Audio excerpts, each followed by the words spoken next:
I'm here with Michael Strahan, Pro Hall of Famer, television host, and avid collector of watches, among many other things. Thanks for being here, Michael. Thank you for having me. I appreciate it. Well, obviously, we're here to talk about your watches, but I'd like to talk a little bit about your career first. So you have so many projects going on at once. Good Morning America, Fox NFL Sunday, $100,000 Pyramid, and more. How do you balance it all? Make sure I get a lot of sleep and make sure I have great people around me to make sure that they point me in the right direction to go when it's time to go. But it really is that, just having a great team around me and having fun jobs that you want to go to. I think that motivates you to wake up and show up. How do you decide what else to take on? It has to fit. First of all, I think schedule is one thing. It's not only so many hours in a day, but I think another is I gotta enjoy it. I want to enjoy it. I want to go to work and kind of have that work enhance my life, but also go to a job that I know when I show up, I'm going to be in a happy to be there and make everybody else around happy to be there. I think that's a big part of everything I do is like the environment and the culture that you build at work. It's the most important thing to me. And if it's not going to be fun, I just don't want to do it.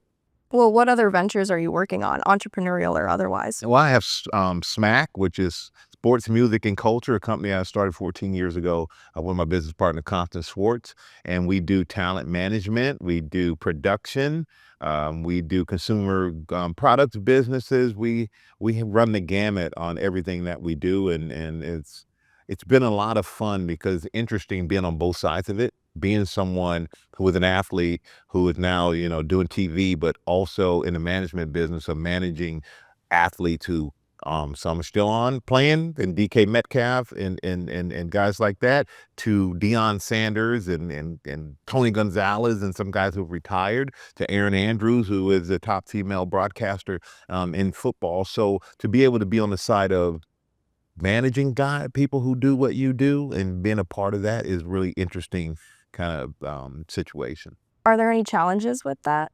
One of the biggest challenges I had at first, and then I got over it really quickly, is we managed Wiz Khalifa. And we do a lot of work with Snoop. His movie, The Underdog, we produced that. My partner, Constance, did. So they were starting out a tour, Up in Smoke tour, fitting name, some years ago. And she's like, okay, it's in Florida. You should come down. You have to come down. You have to watch the tour and watch the show. And then you need to give your feedback. And I go and I watch the show and I'm like, okay, it's kind of hard to go sit in a room with Snoop Dogg and Wiz Khalifa after watching them perform and tell them what I think is right and wrong with the show. Right. But you had to do it. And they were both very receptive to it. And I've learned that people want to say you can only do one thing and put you in a box of doing one thing. And if you allow that to get into your own head, you'll put yourself in your own box. And when I when I retired from football and I wanted to do other things, and I remember sitting down with a movie producer, 'cause I was thinking I'm going to be an actor. And I said, well, the problem is if I go in, I'm just worried that they're just going to see me as this football player. He go, well, if that's how you only see yourself, that's how everybody else will see you. And it made me totally change my mindset to think I'm more than that. Like, if football was something that I did, it's not something that I do. And it was great for when it was in my life, but it's no longer there. So why not just see myself as something different? And I think that helped me kind of walk into that meeting with Snoop and Wiz and say, this is what I like, and this is what I don't like, and this is what I see, this you can do better, and not get kicked out the room. In that vein, how do you think a career in the NFL prepared you for a career that's become a full-on media blitz? Oh, pressure. Being able to handle pressure, being able to adjust on the fly, teamwork. Like, being around a team is important to me. I get energy off of the team because I'm a believer in like individual stuff is great, but at the end of the day, I like it when we all win. Like, a team wins, we all win. I prefer that more than I ever did any individual accolade. And if anyone asked me, what is the biggest part of your career in football that you love? It was winning the Super Bowl. It wasn't Hall of Fame. Hall of Fame's great, trust me. But it wasn't like track record or MVPs or anything like that. It was literally being there with the confetti falling in Arizona with these guys who we had put so much blood, sweat, and tears into something that made us the best in the world at it. And that's always been my goal, is to like win as a team. I mean, pressure is privilege, Billie Jean King. So do Yeah. you feel like you resonate with that? Yeah, it feels like that. Sometimes I can't sleep because I'm worried about the pressure the next day. But but I do resonate with that. I think that pressure, you find out a lot about people with pressure. You find out a lot about yourself with pressure. And I think the sooner you can learn to handle pressure, to internalize these things and use it as fuel, the better you'll be. And now I love it. I love pressure. I now doing live TV. I prefer live TV over tape. Cause I feel like with tapes, if I mess up, I'll do it again. When it's live, you gotta be on. Your energy's gotta be there. You gotta be sharp. You gotta be paying attention. You gotta have the right follow-ups. Like it's thrilling to me to have that pressure of live TV or that pressure of doing something and getting it right. Yeah. As you take on so many different ventures and projects, do you feel like you're sort of creating a career collection of sorts? Yeah, I like doing all these things that I guess you're not supposed to be able to do, to kind of break out of the stereotype of athlete or, guy on TV. And a lot of people don't realize a lot of the things that I do away from TV. They have no idea. They see the game show, they see GMA, they see Fox NFL Sunday, but those are just a piece of the life that I have, outside of work. I mean, I got so many other jobs and the things that I do. I mean, Avenue Capital, a sports investment fund, like that's a whole nother side of my brain I'm working right now to understand investing and have a minority investment in sports and leagues and just I love deals. I love deal making. I love doing things that other people can look at and go, oh, if he could do it, I could do it. And I think that's really what my life is. It's kind of like, okay, a Strahan can do it, a caveman can do it, we can do it. Well, I don't know about that, I'm but serious.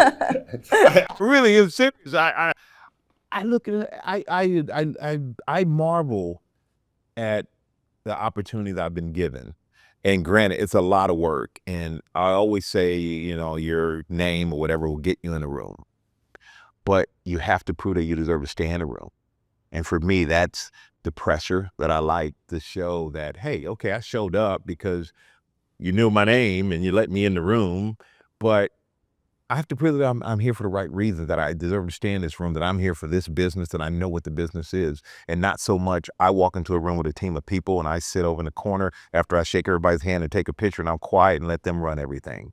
I don't believe in that. I don't subscribe to that. I subscribe to the fact that if you're going to be in it, yeah, everybody has their role and you're going to have people walk in that room with you who are going to have to showcase what they can do. But you need to make sure that you're active in it. You need to show that you're as engaged as they are instead of just being a face to get people in the room.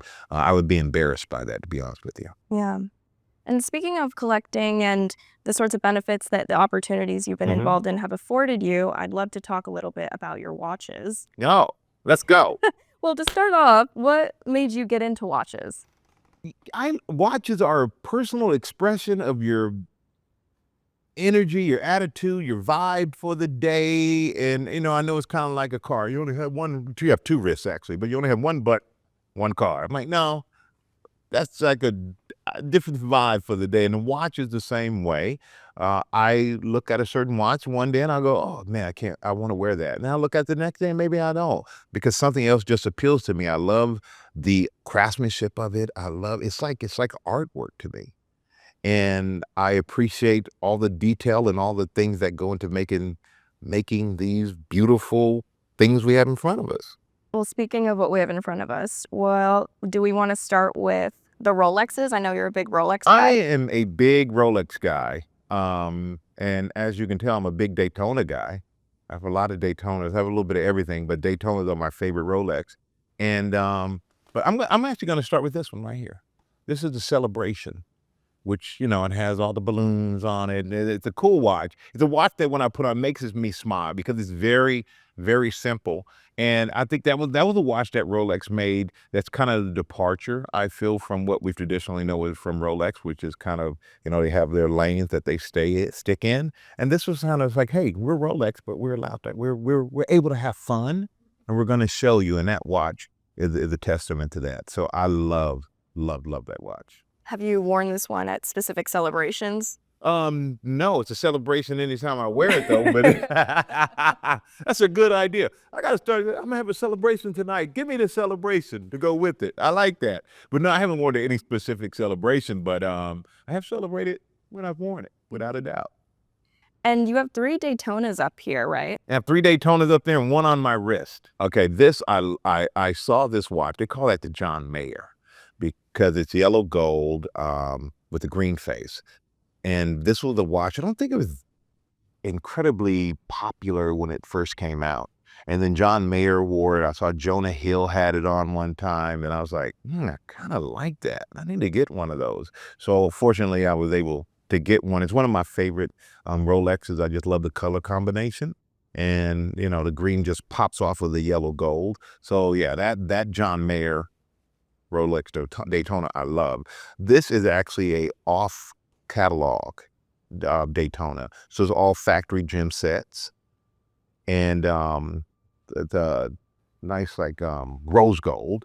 And I did color combination on that with that face that matches the case with the diamonds. And I'm not a big diamond guy, but I do love when it's something that's done in a classy way, which I feel like this is.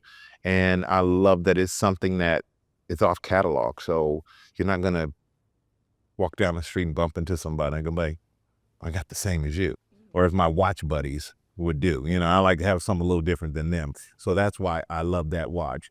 And this is probably my favorite day-to-day wear right here.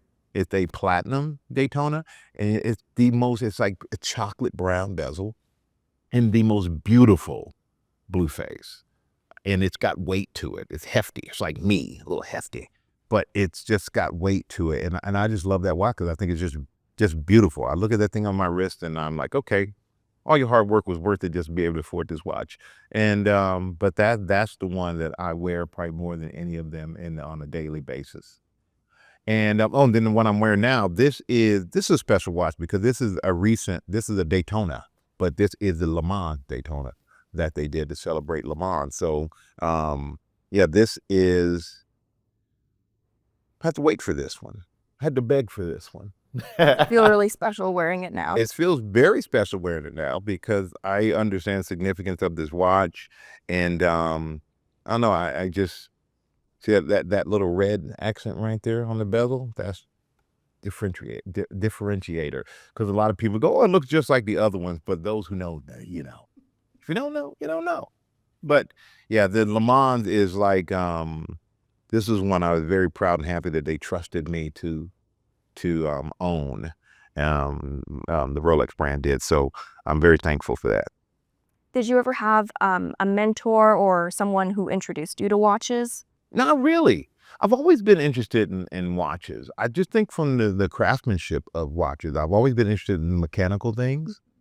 And I think that's really what has just kind of propelled me to go forward. And I've become friends through watches with a lot of incredible people. I think a watch builds relationships because you get into these groups of people who are like-minded, and everyone seems to kind of be entrepreneurial and kind of have this energetic spirit about them that I really like, and I found in the watch collecting community. So yeah, I really didn't have a mentor, but I've gained some really incredible friends from it. Mm-hmm.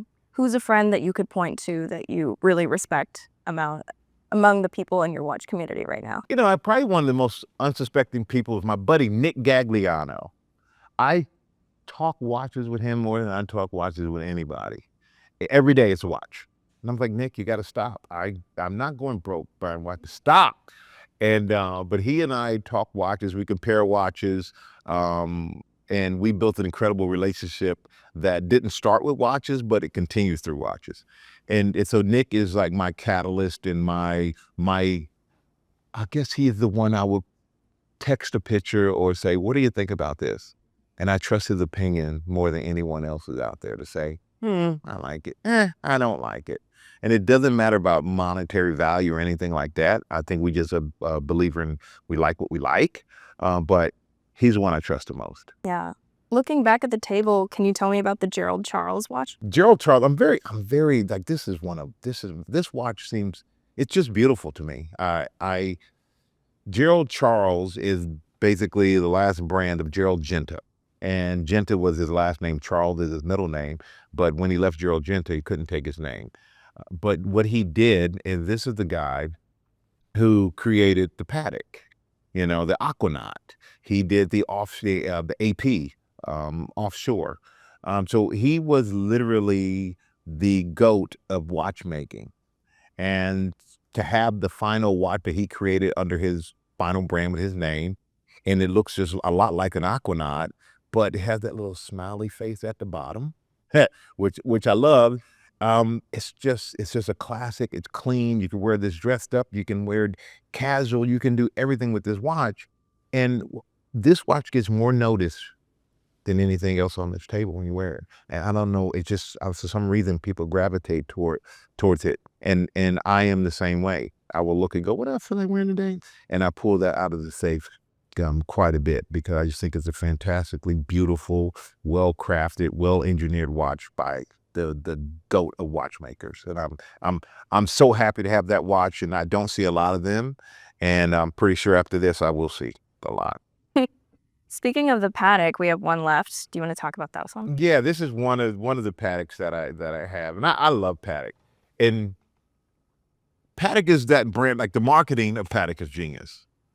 And it's like, you don't own a Paddock, Philippe. You just take care of it for the next generation. And I got to get one of those to take care of it for the next generation of my kids. So I'm a big Paddock lover as well. And this I bought 2 years or so ago, and I actually wore this on our broadcast for the Super Bowl a few years ago. And it's heavy, it's big, it's just beautiful. It's perfect color combination with the blue face and the gold. So I'm just, this watch I look at more now than I wear it, because I sometimes think it's too beautiful to take it out into the streets. So I let it sit and I look at it more. But on a special occasion, I definitely pull that out and wear it. Do you have any Grail watches? Grail watches. I do want to make sure that I go back and I had one before that unfortunately was stolen, but I want to go back. I need to get a vintage Daytona. I just love the old vintage Daytonas. One of my favorite things. There are definitely some Paddocks that are Grails. There's a the Bethune that I have my eye on. That's a Grail. And a Moser I have my eye on. That's a Grail. There's so many watches. But those are the ones that currently are in my mind that I definitely, next time I see you, will more than likely have one or two. Who out of everyone you know has the best watch collection? Jay-Z. What do you admire the most about his watch collection? It's pretty much limitless. Price is no object. It's just, what I appreciate about it is that you can tell that he has studied the watch game, right? And that he knows what he's buying. And it's because there are things that are rare. And I love that. I love the rarity of his collection, that if they're the Grail, he's like Holy Grail, one of his songs. He has the Holy Grail of Paddocks. He has the Holy Grail of Rolexes. And I just love the fact that he really he's all in, and he researches and finds the best of the best. Do you think you will ever stop collecting? No. Why? Why would I do that? Good point. Why would I do that? It's too much fun. I think collecting watches, first of all, is fun. Secondly, it's a good community. I have a great community of guys that I kind of do this with. And I love being a part of that community. And so I think it's a bonding thing in a lot of ways for me. So I will absolutely not stop collecting watches. And I invested in a watch business, 1916 company, because I love watches so much. And my buddy Mark Lazary, who's another big watch collector, invested in that alongside me. So yeah, I'm not done. I'm just getting started, I feel. I'm an infant in this watch game. What role does time play in your life? Oh, man, the only thing I can't get more of. And I'll be honest with you, when people go, it's only 24 hours in a day, I wish there were more. I don't. I get the most out of 24 hours that anybody can get. I don't need to add anything else. Could I use a little more sleep? Yeah, at times. But most of the time I don't get enough sleep. It's self-inflicted. So, yeah, time plays the biggest part in my life because it's the one thing I can't get more of, and I really have to manage, and I have to be aware of how I spend it and what's the important thing to fill it. And I think that's the unique thing that I love about time. I look at my life and my schedule, and I'll go, on this day, who am I choosing to spend my time with? If I don't want to spend time with somebody or do something, I just don't do it now.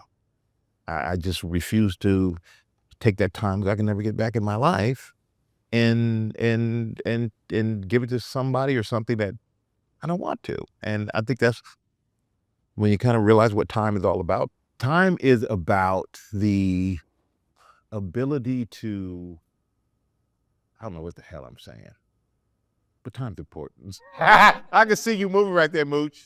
I see you moving. See, that's when the thing is taped. No, but you know, time, like time for me is like, time has changed for me. Like the meaning of time has changed. And that's what I meant. Like it's changed because before, work a lot, run around a lot. Now, you know, my daughter will go through a medical situation that completely changed time to me. I don't want to waste my time anymore. Every day is important. Everything's important. Health is important. And for me, now that I have my health and my family has their health, I want to make sure we maximize our time together. Yeah. And we maximize and get the most enjoyment out of our time. And that idea of time had to change for me, which it has. I was going to say, over the last few years or even the last year, how specifically your relationship to time had changed in contrast to whenever you were younger. When I was younger, you don't think about it. You're just going. You know, as a young man, you grow up, you come here. I come to New York City 31 years ago, and I don't think about time. Every day I'm just taking in what's coming. You know, I'm just in amazement of everything around me. But I think when you get older and you realize that, you know, people around you, some of them aren't here. Some are in good health, some aren't. I start to look about how fortunate I am to have the health that I have, to be where I am, but also to still be here, have that time. And when I leave this planet, I want my time to be well served. And I want my time to be remembered with people who are important to me and not just spend time working 24/7. I mean, that's great, but when I'm not on TV anymore, there'll be the next guy on TV and I'm gone. And if you think about it, after 2 generations or so, you're pretty much forgotten anyway. Outside of your family. So for me, it's about spending that time with the family so you're remembered for generations to come. And that's how time has changed in my mind. It's about family more than it's about myself or career or anything like that. Yeah. Well, thank you for your time, material and immaterial, today, Michael, and thanks for joining us. Thank you. Pick a watch. Take one. Oh, yeah. Actually, I got it.